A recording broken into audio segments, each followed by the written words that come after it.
Allez, aujourd'hui, on va parler essentiellement d'alimentation. Comme tu le sais sûrement déjà, si tu suis la chaîne depuis un petit moment, j'ai décidé de me remettre en forme à l'aube de mes 40 ans et bien évidemment, ça prend en compte l'aspect alimentaire. Donc j'ai fait appel à mon coach sportif, mais également nutritionnel, Antoine, que tu connais, qui est apparu plusieurs fois sur la chaîne.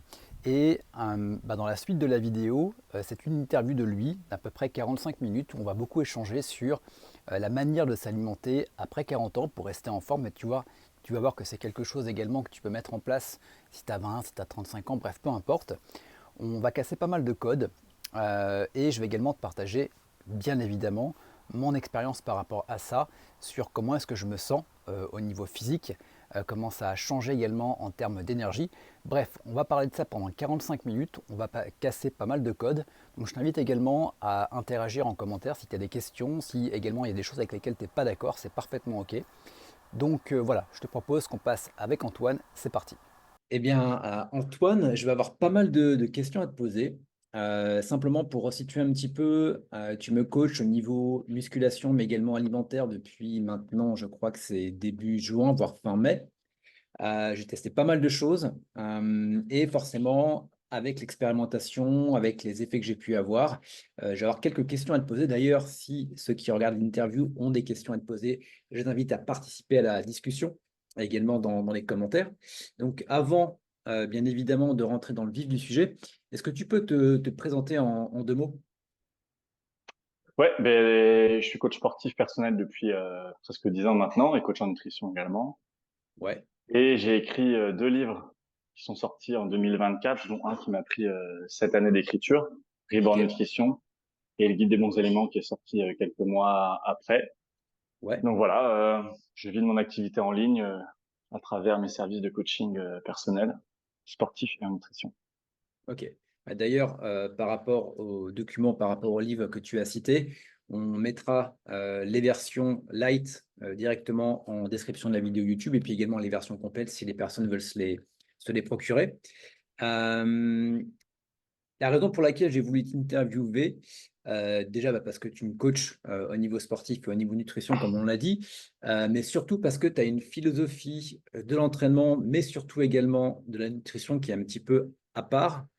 Est-ce que tu peux nous exposer un petit peu ta philosophie sur comment on devrait se nourrir et pourquoi est-ce que tu en es venu ici? Ouais, ben moi, mon chemin alimentaire, il a démarré sérieusement en 2012-2013. Je pense que comme beaucoup de personnes, j'étais perdu entre les symptômes que j'avais constamment, un mal-être généralisé global, et puis Ouais, les choses qu'on nous disait de manger, de pas manger. Et donc j'ai ok, fait mon chemin ouais, jusqu'à arriver. Ça a pris des étapes, hein. Ça a vraiment été un processus où j'ai suivi les grandes voies francophones de la nutrition, jusqu'à en fait avoir un gros déclic. C'est quand j'ai compris que il fallait vraiment s'inspirer de notre passé évolutif, de ce ok, qui avait le plus perduré dans le temps en termes de métriques, plutôt que de prendre en compte les derniers articles, les dernières études, et me tourner vers quelque chose de beaucoup plus finalement fondamental, ancestral, holistique au sens noble du terme, c'est-à-dire que ce qui nous caractérise en tant qu'espèce, qu'être humain, c'est la ok, façon dont on vit, dont on pense, dont on agit, dont on mange, et de se dire qu'il n'y a aucune étude clinique qui doit pouvoir se mettre en travers du chemin du chemin tracé par nos ancêtres en fait. C'est tout simplement ça qui nous a permis de subsister, de nous développer et de prospérer. Ça serait bizarre quand même que à un moment donné cette alimentation soit tout d'un seul coup devenue dangereuse et nocive pour nous. Sinon, ça aurait depuis longtemps on aurait été décimés et puis on aurait eu les problèmes qu'on connaît aujourd'hui. Or, les problèmes qu'on connaît aujourd'hui, la majorité, qui sont pas que liés à l'alimentation, mais qui en fait grandement partie, sont vraiment très récents dans l'histoire de l'humanité. Ça a moins de 2 siècles ok, et c'est corrélé à vraiment à l'essor de l'industrialisation et donc de l'industrialisation alimentaire. Donc voilà, ma philosophie alimentaire, c'est finalement renouer avec une alimentation ancestrale fondamentale, mais de manière aménagée, adaptée à nos besoins et à nos modes de vie modernes. Voilà, pour faire simple, en ok. introduction. Est-ce que ça se rapproche un petit peu de la nutrition paléo qui a été finalement à la mode pendant un certain temps? Alors, ouais, la nutrition paléo, c'est vrai qu'elle a été beaucoup galvaudée. Il y a eu tellement de modifications. C'est pour ça que j'aime pas trop les mots, en fait. Mettre des mots Mhm. sur les choses. Parce qu'après, dès qu'on dit, ah, moi, je fais ça ou moi, je fais ça, eh ben, en fonction de la connaissance qu'on a du mot et de la perception qu'on en a, ça va tout de suite, on va tout de suite avoir une perception à travers ce prisme-là qu'on a. Or, chaque mot peut avoir une signification différente en fonction de Ok, chacun. Donc oui, à la base, le paléo, c'était ce qui était l'alimentation paléolithique, donc pré-agriculture, donc qui était une alimentation brute et normalement uniquement à base de produits animaux, de fruits, de miel, de choses qu'on pouvait manger crues et qu'on avait ok, la possibilité de cuire aussi. Moi, je prône un omnivorisme spécialisé dans le sens où on va rajouter des produits laitiers au lait cru qui ne sont pas promus dans le paléo. Et surtout, on va prêter une attention plus particulière au spectre de toxicité végétale. d'accord. Et donc là, on rejoint finalement le caractère crudivore du paléo, ou dans le sens, si je peux pas manger quelque chose de cru sans que ça me nuise, c'est simplement que cet Ok, aliment-là n'est pas conçu pour mon système interne, mon organisme, ma structure digestive, donc il n'aura pas d'intérêt nutritionnel, logiquement, puisque dans la nature, les choses bien faites, ce qui ne me fait pas du mal me fait du bien et a donc un intérêt. Donc si ça me fait du mal, ok. il n'y a pas d'intérêt, je vais pas plus loin, je vais pas chercher à le cuire. Voilà. Ça, c'est Ensuite, c'est- c'est intéressant. Je me permets juste de rebondir de ça, ouais, parce que c'est vrai qu'on vante les fruits et les légumes, les fruits, alors je vais mettre deux gros guillemets, mais à outrance. Et toi, tu dis que finalement, même ce qu'on pourrait cultiver dans son potager, il y a des choses qui pourraient, enfin, qui nous nuiraient, c'est ça? ouais, bah en fait, aujourd'hui, on a une multitude en termes de diversité et une quantité complètement, euh, j'ai pas le mot, mais qui n'est pas naturelle. Enfin, c'est pas dans l'ordre des choses. C'est-à-dire D'accord. l'homme s'est mis à cultiver de manière intensive via la monoculture ou d'autres formes de culture et à créer des espèces, à les développer alors qu'elles étaient peut-être présentes simplement à quelques moments de la saison, vraiment de manière très Hmm. ponctuelle et Ok, en toute petite quantité, des choses qu'on n'aurait peut-être même pas vues et qui auraient été de l'alimentation pour d'autres espèces sur Terre. Et aujourd'hui, on a un tas de végétaux qu'on nous propose. Il y a plus de la moitié des végétaux qui sont pas faits pour nous. Et il y en a que quelques-uns qu'on peut éventuellement consommer avec de la fermentation, du trempage, de la germination. Mais ça, c'est encore un autre sujet. On n'est pas obligé de le faire. Si on veut vraiment aller dans le sens cohérent des choses, s'il y a quelque chose que j'ai besoin de fermenter ou de germer, c'est que forcément, il y a de la toxicité dedans. Donc, si j'ai d'accord. envie d'être cohérent et que je me sens pas dans le besoin absolu de consommer cet aliment-là parce que sinon, qu'est-ce que je vais manger, etc. et tout, bah, moins de boulot pour moi, je m'emmerde pas, je vais pas manger quelque chose qui est potentiellement toxique pour moi puisque je suis en train de le désintoxiquer et j'en mange pas. Et donc, je vais me tourner vers le reste des aliments. Et oui, aujourd'hui, on a trop de végétaux qui sont disponibles tout le temps dans l'année, même ceux qu'on va aller chercher dans les magasins bio, dans les magasins de producteurs, qui sont beaucoup trop longtemps disponibles dans la saison parce qu'il y a des systèmes de stockage, etc. et tout. Et ces aliments-là, on les aurait consommés dans des périodes plus ou moins difficiles d'accès à notre alimentation première, et on en aurait mangé en une quantité en plus moins importante. Donc oui, Ok, on a les outils en nous pour gérer les antinutriments, etc. et tout, mais le problème, c'est une question de contexte. Si on en mange trop souvent, en trop grande quantité, tout le temps, là, ça va créer des problèmes au niveau de l'organisme, tu vois. Donc, ok. Donc finalement, le médicament peut être le poison en fonction de la quantité que tu vas ingérer. non, c'est pas ça. C'est parce que, en fait, la première chose, c'est, je dirais plutôt l'inverse, c'est ne, ne te nuis pas, ne prends pas quelque chose qui peut te nuire. Mais dans des toutes petites quantités, la nuisance va être relative ou va être absorbée par l'organisme. Ça en fait D'accord, pas pour ok. autant quelque chose de sain. Faut Hmm, pas, ok, c'est pas dans ce sens-là, tu vois. On n'est pas dans le côté hormèse, un petit stress fait que l'organisme se renforce. Ça, c'est faux. Avec l'alimentation, euh, euh, c'est pas la même logique, tu vois. L'exposition, justement, à des choses qui sont toxiques pour nous avec une quantité trop importante sur une durée relativement importante va créer des dégâts, en fait. Ok. surtout combiné au mode de vie moderne qu'on a. Donc voilà. Ok. Ouais. Tu as des exemples, par exemple, de légumes Bah oui. qu'on mange et que Bah, finalement, on ne devrait pas? toute la famille des crucifères, Ok. la famille des lentilles, enfin la famille des légumineuses, pardon, Ok. les céréales, D'accord. euh, tout ce qui va être aubergine, poivron, Ok. radis.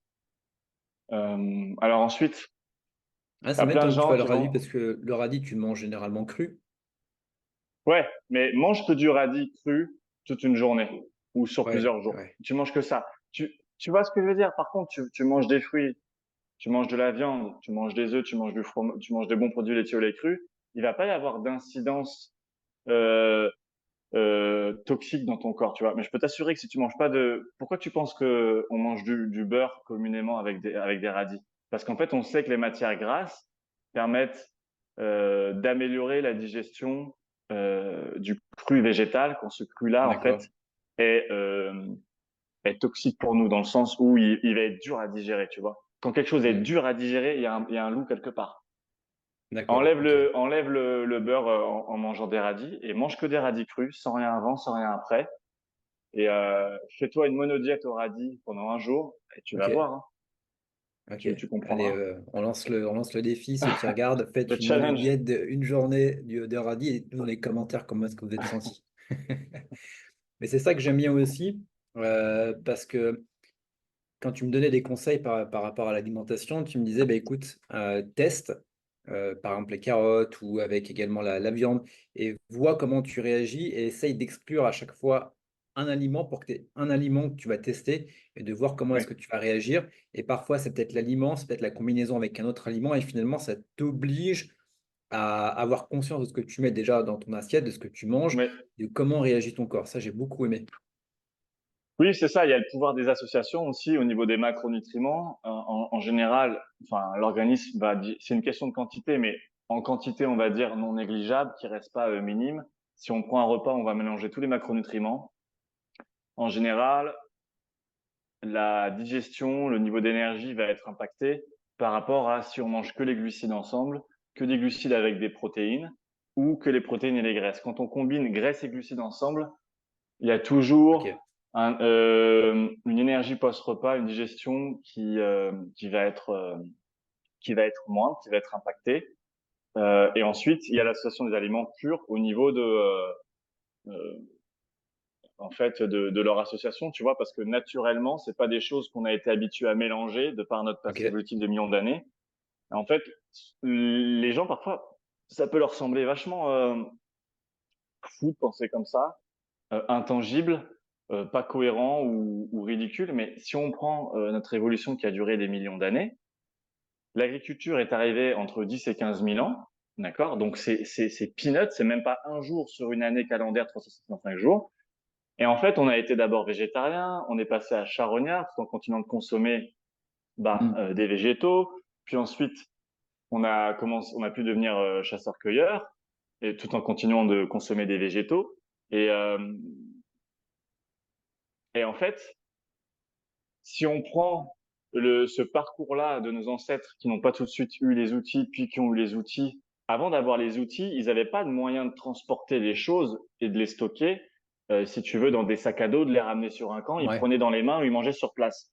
Et en fait, pendant des millions d'années, on mangeait soit qu'on était charognard ou qu'on faisait de la cueillette, soit on mangeait du produit carné, soit on mangeait du produit végétal, mais on se faisait pas des festins où on mélangeait tout ensemble.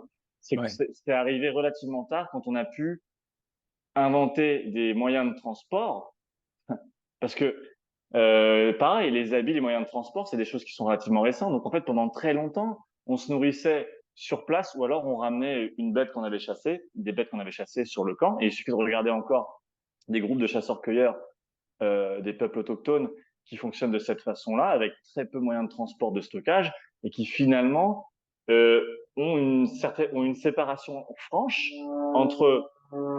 Tiens, excuse-moi, Ah ouais, il y a le il y a moteur l'aérodrome juste à derrière. côté. Ouais. Entre le gibier qu'ils vont manger, d'accord, ou la pêche, en fonction de où est-ce qu'ils vivent, et les fruits récoltés, les baies, des tubercules, etc.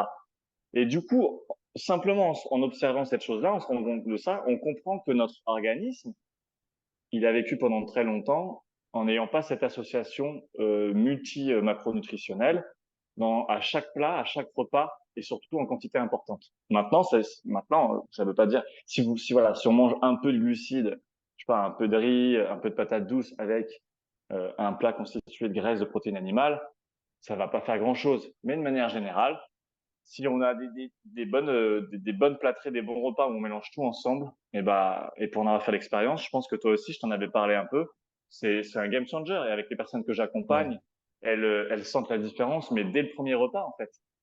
Donc, voilà. Ouais. Ouais, bah, Je sais pas ce je que vois t'en bien. penses, toi. Bah, j'en pense que à chaque fois que je reviens, parce que j'ai quand même fait quelques écarts, sinon c'est pas drôle. Mais dès que tu refais un écart, tu vois, par exemple, hier soir, j'ai mangé tomate mozza et me suis rajouté parce qu'il y avait des pâtes, deux, trois bouts de pâtes. Ce matin, quand je me suis réveillé, tu vois, j'avais un peu les yeux qui collaient. Et pour l'entraînement, bah, en fait, j'avais Oui, pas la même énergie. Donc ouais. ça, je le Ça, sens, en c'est fait, très courant. je le sens direct. Je le sens direct dès que je fais un écart. Et mais Et après, tu par vois, rapport à ça, ce que... là, ce que tu dis, Ouais, c'est en fait, c'est parce que je me souviens au début quand on a démarré ensemble, toi tu mangeais beaucoup de végétaux, pas de produits au lait cru, euh, pas tant de produits animaux que ça, si ce n'est des œufs. Tu t'es remis à consommer du foie un peu, mais je me souviens que finalement, comme beaucoup de personnes, t'avais passé des symptômes en mode asymptomatique, c'est-à-dire que t'avais perdu en sensibilité par rapport à ce que tu pouvais ressentir. ouais. T'avais aussi standardisé un certain mal-être, certains symptômes post-repas et puis de manière générale dans la journée. Et le fait d'avoir fait tout le cheminement qu'on a fait tous les deux, par exemple, être attentif quand on fait des changements associatifs dans un repas, quand on va chercher quel aliment qui m'a fait du mal, par exemple, pourquoi je me suis senti comme ça hier. Et ben en fait, tu renoues avec une sensibilité par rapport à l'alimentation et à ce que le corps peut te communiquer. Et en plus de façon objective, parce que t'es pas enfermé dans un dogme nutritionnel en mode non mais je te dis c'est comme ça, il faut manger que de la viande, des produits animaux. Non mais faut manger que des végétaux. Du coup, tu as cette liberté en fait de ressentir et t'as pas de barrière en fait. Et je suis très content que tu renoué avec cette sensibilité-là, qui est une marque du coup de proximité, en fait, avec toi-même, avec ton être, avec ton corps. Bah, moi, ce que j'ai beaucoup aimé, et juste avant, moi, je me permets de rebondir dessus, juste avant de te poser la question sur factuellement comment est-ce qu'on répartit une assiette sur une journée, sur un mois, sur une semaine. Euh, Moi, j'ai trouvé en fait le truc qui m'a que j'aime beaucoup dans cette approche-là, c'est que tu te prends carrément moins la tête pour faire les courses déjà. Et c'est beaucoup plus simple. C'est-à-dire que, bah, d'ailleurs, justement, ça permet de rebondir. Euh, Comment est-ce que tu répartis une assiette sur un repas ou sur une journée? Quel aliment, par exemple? Bah, en fait, ça va vraiment dépendre de mes besoins. Par exemple, si je dois manger rapidement, ce que j'ai disponible. Mais comme chez moi, j'aurai toujours disponible des fruits, du riz blanc que j'aurais, on va dire, bien cuit avec un processus de nettoyage en stock, que j'aurai toujours des œufs, du beurre, des produits laitiers au lait cru, de la viande, parfois du poisson. Et bah du coup, finalement, assez souvent, en collation, post ou pré-entraînement, je vais consommer du miel, des fruits, parfois un verre de lait cru. Et après, dans mes repas, ça va être fromage, beurre, faisselle, de la viande. Et puis, en fonction par exemple, si j'ai fait du pot-au-feu, du bouillon d'os, je vais aussi avoir Ok. des carottes que je vais consommer crues ou en slow cook, des patates douces. Je vais tourner toujours dans les mêmes familles d'aliments qui me font pas du mal. Et à l'intérieur de ça, je vais faire des associations différentes. Parfois, tu vois, je vais rajouter des petites sauces que je fais moi-même. J'ai du vinaigre de cidre, de l'huile d'olive. Mais globalement, justement, c'est un truc, je pense que on y vient, hein, du coup, par ta question, mais c'est qu'on est beaucoup moins dans la recherche ah oui, il faut à tout prix que je diversifie mes plats. Faut que j'ai un plat différent l'après-midi, le soir, puis ça roule sur 5 jours, donc faut que j'ai 10 plats différents. En fait, les gens se perdent. Plutôt que de se concentrer sur ce qui leur plaît gustativement et qui ne leur fait pas de mal, qui fait du bien à leur corps, qui les nourrit, ils vont chercher, en fait, à pas s'ennuyer à travers l'alimentation. Mais ça n'a pas de sens. L'alimentation, elle n'est pas faite pour nous divertir. C'est pas quelque chose dans lequel on doit se dire ça m'ennuie ou c'est fade ou je sais pas quoi. Si c'est fade, c'est parce que ça te convient pas, mais trouve dans les aliments qui te font pas du mal une façon de les manger qui te convient. Et c'est tout à fait possible. Euh, et du coup, les gens se perdent parce que plutôt que de se focaliser sur une alimentation qui les nourrit, qui leur fait pas de mal, ils cherchent à se diversifier. Et maintenant, tu as découvert que finalement, on peut se régaler avec une super viande, un morceau de beurre cru, du sel, des fruits à côté, ou alors un peu de riz, ou alors une omelette au fromage. En fait, en fonction des saisons aussi, Ouais. ou un pot-au-feu qu'on a préparé. Et c'est beaucoup plus rapide, beaucoup moins prise de tête. On se régale. Moi, enfin, que ce soit toi ou avec les autres personnes que j'accompagne, les témoignages que je vois aussi sur le net, les réseaux, en fait, on revient à aimer un aliment brut, en fait, Mm. ou à aimer des associations qui vont bien ensemble. On n'est pas dans le truc où on va transformer la nourriture chez nous. On mange l'alimentation brute parce qu'on la fait juste, soit on fait une espèce de semi-transformation, mais en général, on la mange brute. On la cuit, on la mange crue, basta. On met un peu de sel, quelques épices, on la mange. Donc, c'est plus rapide, plus pratique. On dénature pas notre alimentation et on n'ajoute pas du coup d'ingrédients qui peuvent nous nuire parce que quand les gens cuisinent beaucoup, ils rajoutent des sauces, de la maïzena, de la farine, des huiles à tout va qui sont pas bonnes et au final, bien souvent, c'est même ça qui va créer des problèmes en plus que les aliments qu'ils vont avoir. Parfois, Ok. je dis aux gens, arrêtez, vous cuisinez trop. Manger, c'est pas cuisiner. Manger, Ah, c'est la différence déjà, entre les deux, ouais. mais oui, c'est ce truc un peu de ouais. La cuisine française, la gastronomie, et puis je cuisine tout maison, donc c'est ça. Non, c'est pas ça parce que tu consommes pas les bons aliments, en plus tu les consommes pas bien et tu les cuisines trop. Donc au final, les trois étapes que tu as ajoutées là font que bah c'est dommage en fait, tu cuisines maison, mais finalement c'est peanut. Ce que j'ai bien aimé également, c'est que en termes de budget alimentaire, donc déjà tu restreins, mais au même moment, tu vas aller chercher de la viande, Oui, par exemple, de meilleure qualité. Et je me c'est souviens, ça. tu m'avais parlé d'aller, on leur fait de la pub à C'est nos terroirs. Et là, j'ouvre l'entrecôte et je suis putain, ça sent la viande, mais ça sent vraiment la viande. Alors que quand Mm. tu vas dans le supermarché, même quand tu vas, je sais pas, au rayon de boucherie, tu as beau mettre ton nez dessus, tu sens pas que ça sent pas la viande en fait. Et là, tu sentais que c'était pas qu'ils avaient- comment dire, la qualité de la viande était bien meilleure. Tu payes pas Oui, forcément oui. plus cher aussi. Et Alors, ouais, ça dépend des morceaux, mais c'est sûr que quand tu vas prendre de la viande pas, qui n'est pas en supermarché, c'est pas que la viande en supermarché, elle est pas elle est de mauvaise qualité parce que on en a déjà parlé et j'en parle souvent, c'est que moi je dis aux gens, la viande blanche, la volaille, le porc, c'est des aliments qui sont monogastriques.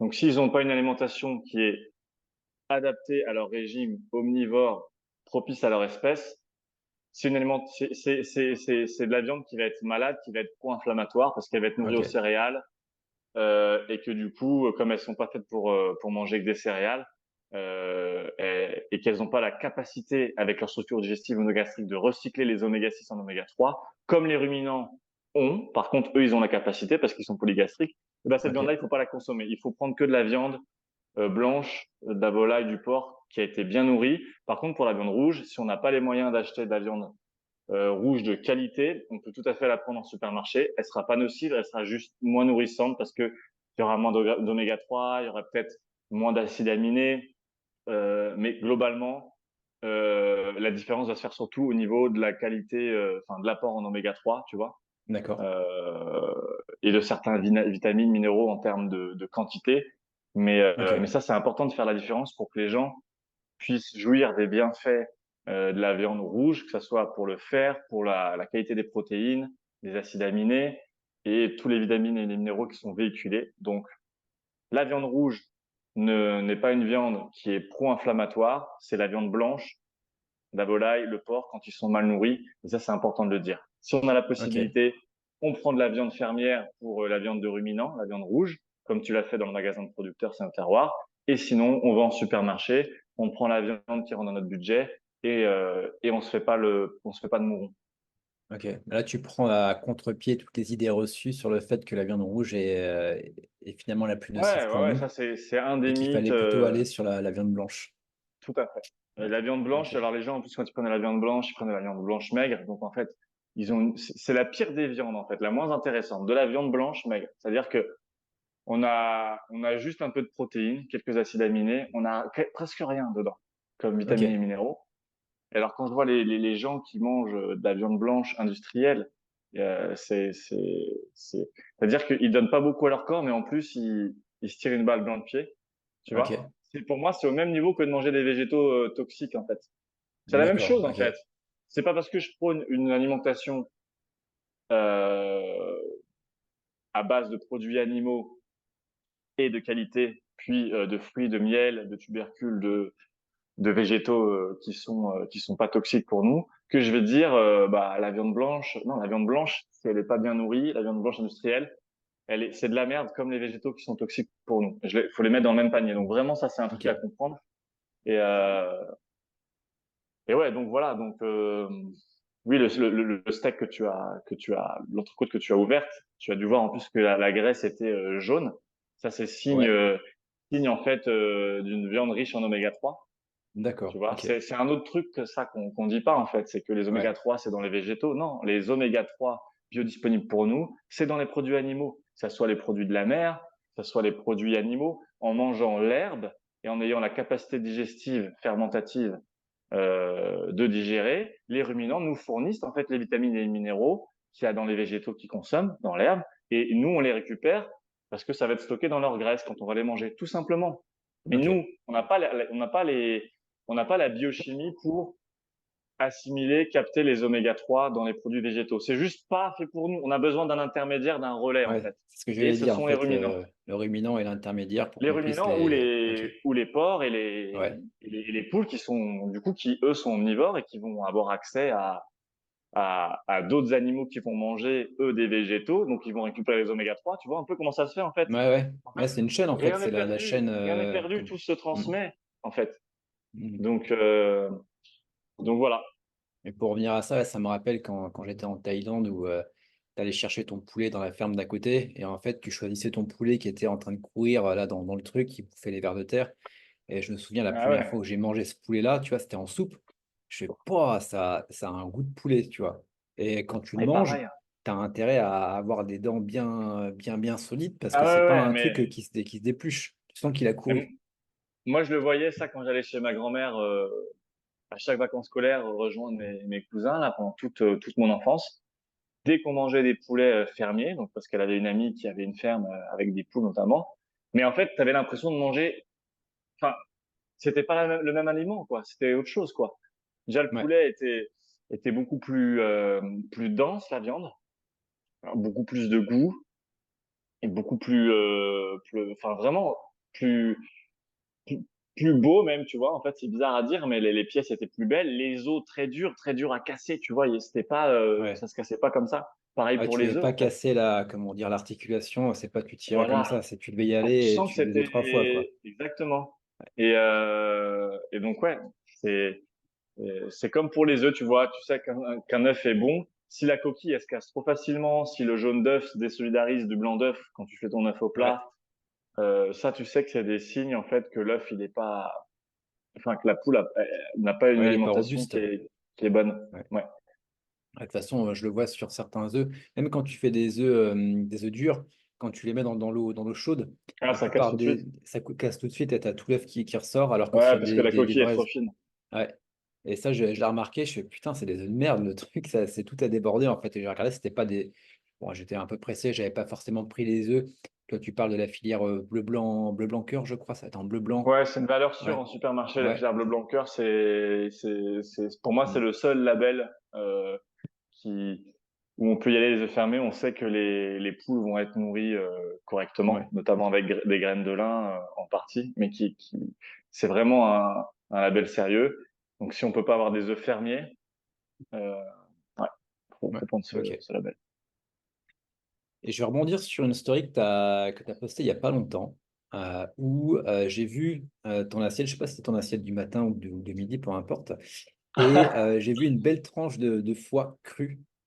Et là, je me suis dit, waouh, c'est un step que je n'ai pas encore passé. Le fait de. Alors, tu me diras, on fait des steak Heureusement tartare. que j'ai pas mis le verre de sang à Ouais. côté. Et t'as pas mis le verre de sang. Ok, d'accord. Mais tu vois, c'est un truc qui m'intrigue parce qu'au même moment, tu dis, bah, c'est normal. On n'avait pas forcément, comme tu le disais, dans les temps anciens, le feu disponible. Donc, on mangeait finalement Il la a viande qui 500 était 000 ans. crue. Le feu, il est apparu il y a Ouais. environ 500 000 ans. La domestication du feu. Donc, Donc, tu la vois, question que je me pose, c'est la peur de me dire, mais je vais me prendre, comment dire, on en parlait tout à l'heure, je sais pas si c'est des salmonelles ou finalement que tu vas t'intoxiquer en mangeant une viande salmonelle, qui c'est n'a dans pas été l'œuf, ouais. cuite. Alors, ça doit être autre chose, je crois, quand tu manges de la viande crue, tu peux avoir, il y a Bah, il parle de des germes, bactéries. tout ça. Voilà. Ouais, en fait, tu vois, c'est à mettre dans le même paquet que pour le lait. Le lait cru, on en a consommé jusqu'au... Tu m'entends? Ah, si c'est bon, t'es revenu, ouais. Ouais, je disais. T'en étais à l'œuf, ouais. Ouais, en fait, c'est comme pour les produits laitiers. On a créé tout un climat de peur pour favoriser le lait industriel qui est apparu entre les deux guerres mondiales, parce qu'au début, on a Ok, utilisé le lait pour nourrir les soldats. Donc, on avait tout un tas de... La pasteurisation du lait, c'est souvent comme ça arrive souvent avec l'armée, hein, les progrès ok, technologiques industriels.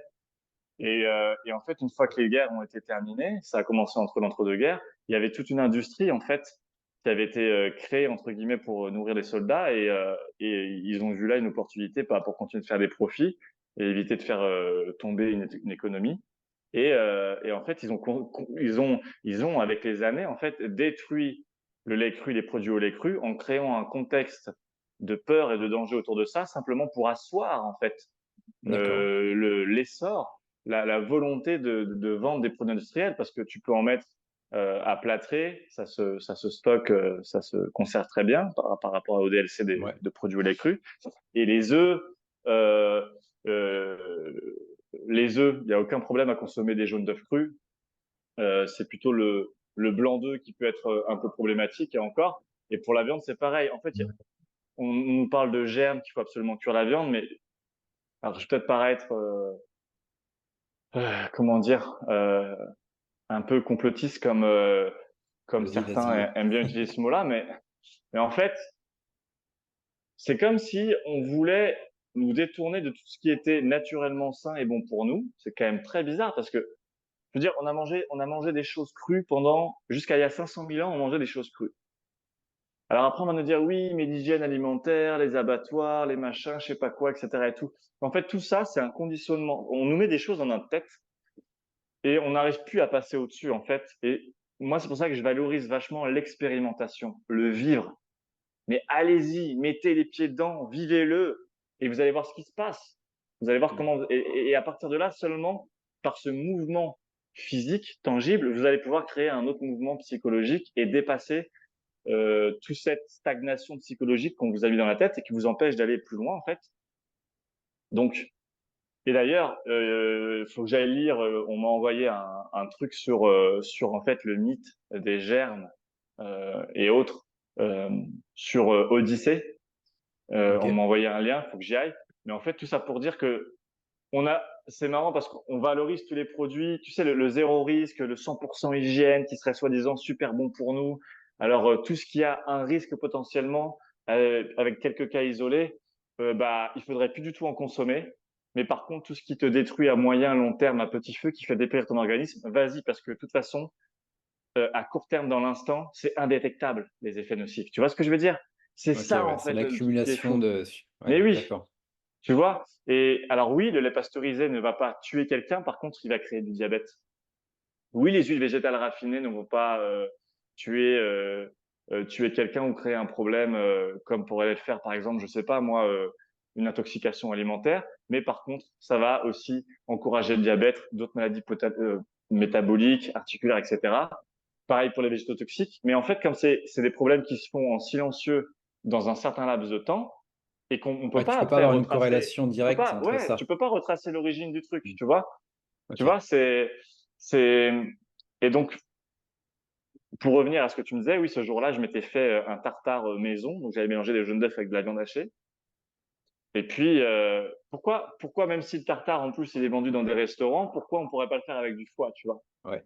Alors, le foie, c'est un truc que j'ai commencé à manger cru du foie et à boire le sang, en fait, que je pouvais récupérer, qui est très riche en fer, pendant le Covid, en fait.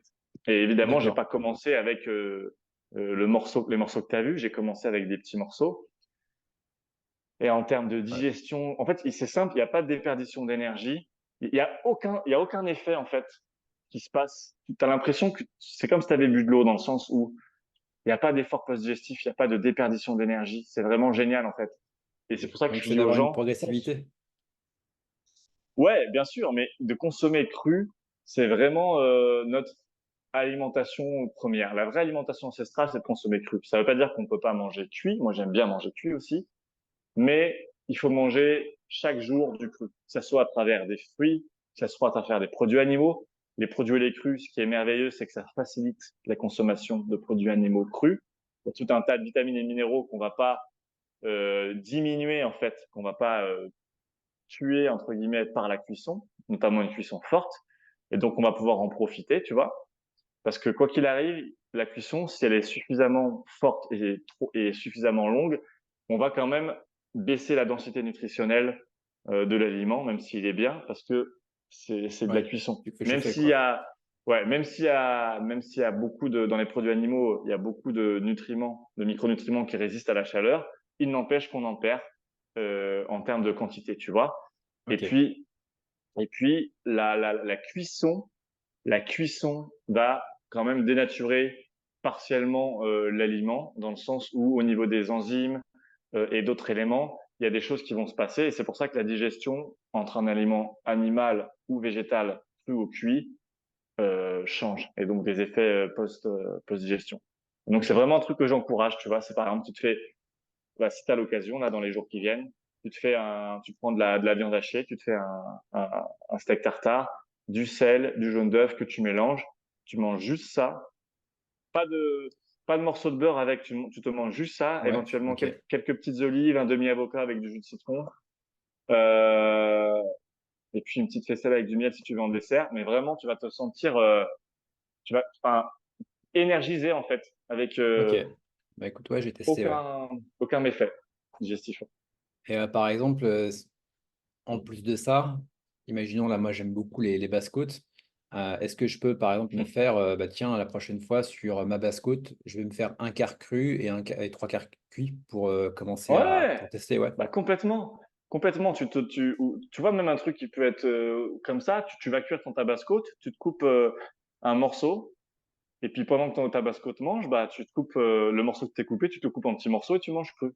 Ok, d'accord. Et Ouais, je vais rien que comme tester, ouais. ça, par le jeu, par le côté occasionnel de la chose, sans ritualiser la chose, tu vois, vraiment de Mm. façon naturelle, intuitive, tu vois. Et puis le jaune d'œuf, pareil, moi ce que je fais beaucoup et ce que je conseille à mes clients, c'est le jaune d'œuf, mange le plus cru possible, à part si tu te fais des œufs mollets, des œufs à la coque ou des œufs au plat. Garde tes blancs d'œufs, tu les fais pour te faire des pancakes ou un gâteau ou des crêpes, ce que tu veux. Et ton jaune d'œuf, tu peux le mélanger à ton riz, tu peux le mélanger, par exemple, à ton tartare. Tu peux, tu peux en faire une mayonnaise maison en ajoutant Mm. des graisses animales dedans qui sont très bons, un peu d'huile d'olive.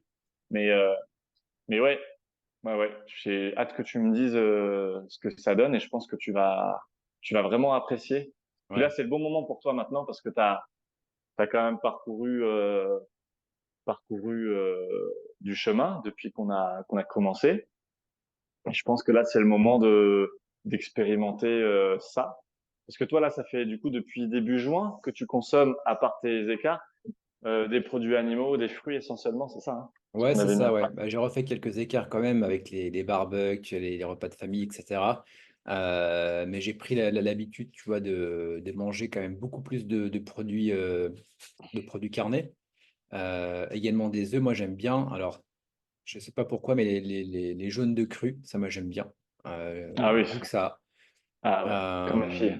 Le petit combo faisselle, miel, et puis moi j'aime bien les brugnons jaunes, une pêche jaune, ça, Ouais, bah, mais pas la mienne. ça défonce. Et je le vois en tous les cas, dès que je fais un écart, entre guillemets, qu'au niveau digestion, c'est quand même plus difficile. Et ouais, je pense pas que enfin, je reviendrai pas en arrière pour le coup. Ouais. Parce que comme tu dis, c'est Et beaucoup plus tu sens que simple. c'est viable sur le long terme en plus. Tu sens que Ouais, ouais, ouais, tout à c'est pas fait. restrictif dans le sens, parce que les gens peuvent penser, c'est restrictif, il y a ça et ça et ça pas à manger. Mais c'est pas restrictif en quantité, en fait. Si tu vois, tu manges à ta faim, en fait. Ah, Tu mais je me manges à suis ta faim. jamais privé en fait. Le truc, c'est que Ouais. ça me permet, Et tu t'as vois, perdu du poids. et j'ai perdu, en tout cas, j'ai séché. J'ai pris, je T'as pense, un perdu petit du peu en gras. masse. Ah, Ça, c'est clair. Là, ce qu'on appelle les pouilles-pouilles là, sur les côtés, là, j'ai pratiquement plus. Par rapport à avant, il y a vraiment une différence. J'avais fait d'ailleurs la vidéo 28 jours après, mais j'aurais même pu le faire maintenant parce qu'il y a encore eu un step, tu vois, je le sens. Ma chérie m'a pris en photo de loin comme ça, sans me le dire. Elle me montre la photo, j'ai fait, oh putain, ouais. effectivement, tu vois. Donc, ouais, ouais, ça donne envie de continuer. Et je me dis, là, ça fait à peu près 2, 3 mois que je le fais, en continuant avec les 3 entraînements par semaine, sachant que je vais rajouter également un entraînement avec un Cardio. intervalle training. Ouais, je pense que si on se refait un point à 1 an, d'ailleurs, le point Ah, bah sera fait, là, hein, oui, oui. En ça va fait, être, c'est ça va être ça. sympa. C'est au bout de 3 mois, en fait, dès les premières semaines, tu as des effets qui sont faits au niveau du bien-être, du sommeil, de la digestion, des niveaux d'énergie. Et au bout de 2, 3 mois, tu as les premiers effets physiques, juste avec l'alimentation, hein, sans parler d'entraînement. Au bout de 6 mois, parce que il y a des choses qui demandent plus de temps, tu as encore beaucoup plus de changements. Et en un an, en fait, c'est simple, t'as plus le même physique. En fait, c'est un autre corps. C'est un autre corps. Donc, Ouais. si tu combines avec une pratique physique comme tu le fais enfin, régulière, quoi, c'est un game changer. Et en un an, on peut vraiment avoir deux corps différents. Et puis, même toi, comme tu as ta propre activité, je suis sûr qu'en termes de performance aussi, je veux dire, énergie mentale, clarté mentale, tu sais, Ouais, ça aide beaucoup, ouais. énergie globale sur le fil de la journée, tu as dû le ressentir aussi. Ouais, ouais, ouais, Pas toutes beaucoup les plus. fringales, les coups de barre. Bah, tu as moins de coups de barre, donc tu as plus d'énergie. Donc tu arrives à être beaucoup plus focus. Donc tu n'as pas ce brouillard mental que tu peux avoir parfois après un bon repas, entre guillemets. Donc ça aide Ouais, énormément. les repas bien riches, bien glycémiants. Ouais, ouais, bah ça, tu as direct la différence. Ouais. Bon, il va falloir que j'arrête Hmm. un peu le café parce que c'est mon petit péché mignon. Mais Ah, hormis ça, je sens bien qu'il y a vraiment une différence. Mais d'ailleurs, vu que dans tous les cas, je vais continuer à faire une vidéo par semaine, donc abonnez-vous, comme ça vous verrez un petit peu l'évolution au mois de juin 2025. Donc toujours sur les conseils d'Antoine. On arrive, je regarde un petit peu l'heure, ouais, ça va faire à peu près 1 heure. Euh, pour quelqu'un qui voudrait, là, qui a bien aimé la vidéo, qui se dit, tiens, j'ai envie de commencer, comment est-ce qu'il devrait s'y prendre? Le conseil de fin. virer tout ce qui est industriel, tout ce qui sort d'une usine, acheter que des aliments bruts, animaux, végétaux, fruits. Euh, Utiliser les bonnes graisses de cuisson. Donc, ce sont les graisses animales, l'huile de coco aussi, graisse animale. Et puis, attention à prendre un petit journal de bord, un petit cahier, et puis noter après chaque repas comment il se sent à la fin de la journée, le lendemain matin, et puis retirer petit à petit les aliments qui pensent qui lui font du mal, bien expérimenter ça comme tu en as parlé au début. Donc, enlever un aliment l'un après l'autre, toujours dans les mêmes conditions, dans le même contexte, pour voir si c'était l'aliment qui me fait du mal, plutôt celui-ci. Puis au fur et à mesure, du coup, retirer les aliments. En général, hein, enfin, dans 99% des cas, ça va venir des produits végétaux parce que les végétariens, les véganes d'ailleurs, quand ils sortent d'un régime exclusif ou quasi exclusif végétal, ils passent par la diète carnivore stricte sans fruits, puis avec des fruits, puis après ils rajoutent des végétaux. Et en fait, manger que de la viande, que des produits animaux, va complètement supprimer les symptômes qu'ils peuvent avoir. Ils vont faire un reset. Et puis derrière, ils vont Ok. pouvoir incrémenter petit à petit de nouveau les végétaux. Donc, quelqu'un qui veut pas se prendre la tête à alimentation à base de viande, de produits animaux et de fruits, il est sûr que ça va être top. Et puis quelqu'un qui veut pas se passer de végétaux tout de suite complètement, qu'il entreprenne la démarche que j'ai dit quoi. Voilà pour les Ok. grandes lignes. Hop, dans tous les cas, ça, tu l'expliques également plus en détail dans tes 2 guides qu'on remettra en description de la vidéo YouTube. Alors, Et si les c'est personnes pas deux guides. ouais, Il y a le guide des bons aliments. ouais, Donc, ça, c'est vraiment spécifique sur le choix des aliments OK, par rapport au livre Reborn Nutrition qui va rentrer dans les détails anthropologiques, historiques, de l'évolution, de la société et puis toute la biologie, la physiologie, des aliments, du corps. Euh, voilà. Donc, il y a le livre Reborn Nutrition, OK, tu vois, qui va parler de l'omnivorisme spécialisé. Et après, le guide des bons aliments, c'est l'enfant, c'est le bébé de Reborn Nutrition pour guider le lecteur qui a lu Reborn Nutrition à, en fait, aller droit au but dans le choix des aliments et à comprendre comment et pourquoi il peut obtenir tel macronutriment et tel micronutriment. C'est un guide qui est très visuel. OK. Donc les liens seront en description de la vidéo YouTube dans tous les cas. Et si les personnes veulent aller plus loin, tu proposes du coaching. Est-ce que tu peux nous dire comment ça se passe? Où est-ce que les personnes peuvent te retrouver également? Ouais, donc elles peuvent me retrouver sur Instagram, sur ma page qui s'appelle Antoine MH, tout attaché, Antoine MH-8. Et le coaching, donc ça se passe sur une période de 3 mois, où on va établir un point de départ, voir les besoins et les contraintes de la personne. Et à partir de là, on va du coup tracer une ligne jusqu'au point B, donc qui est les objectifs finaux de la personne. Et on va toutes les semaines, tous les 15 jours, pas à pas, fixer un plan pour la semaine suivante, pour les 15 jours suivants. Donc on va mettre en place des bonnes habitudes, expérimenter. On va, on va échanger à travers WhatsApp, mais on va aussi avoir une plateforme de coaching disponible sur en fait ordinateur et sur téléphone via une application où moi je vais transmettre aussi des documents pédagogiques, les plans d'action pour avancer semaine après semaine ou 15 jours après 15 jours. Donc voilà, c'est une vraie. En fait, Ouais, c'est un accompagnement sous la forme d'une formation OK. très éducatif et où on est tourné vraiment vers à la fois l'éducation et les résultats.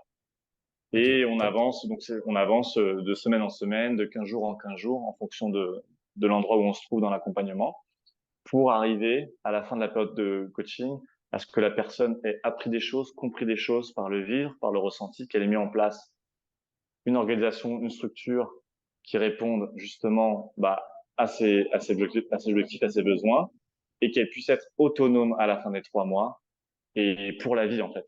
Ça c'est OK. vraiment le point d'honneur, c'est devenir autonome pour la vie en ayant un mode alimentaire fiable sur le long terme, sans restriction et avec éducation.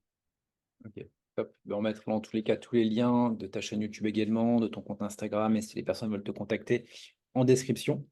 Je te remercie en tout cas Ouais. Antoine pour le temps que tu nous Merci as à toi. consacré. Donc dites-nous en commentaire si vous avez pris comme j'aime bien le dire, des claques de bienveillantes par rapport Des pieds-bouches. voilà, s'il y a des choses que vous avez apprises, s'il y a des choses peut-être avec lesquelles vous n'êtes pas d'accord aussi, donc n'hésitez pas à commenter Ouais, bien en sûr. commentaire. On est ouvert à la discussion, bien évidemment. Et puis voilà, ben, écoute, on va continuer Et là-dessus. puis, pour terminer, juste Kevin, Ouais, c'est normal de vas-y. pas être d'accord et c'est même ça en fait. C'est-à-dire que on a des croyances, on a des idées limitantes, on est ignorant sur des choses, on nous a trompés. Il y a des choses qu'on perçoit selon le prisme de nos vérités, de notre expérience, de nos connaissances. Donc, en fait, en soi, on s'en fout d'être d'accord ou pas d'accord. Ce qui compte, c'est, OK, j'ai été remué, il y a des choses qui m'interpellent, parlons-en. Et si ça m'intéresse, je veux avancer sur le sujet. Donc, je vais aller à la découverte, je vais aller à la rencontre de ces choses-là, parce que ce qui compte, c'est pas que j'ai tort ou j'ai raison, c'est la recherche du juste, la recherche du mieux, la recherche de la vérité quelque part. Donc, allez-y, comme dit Kevin, il vous le propose.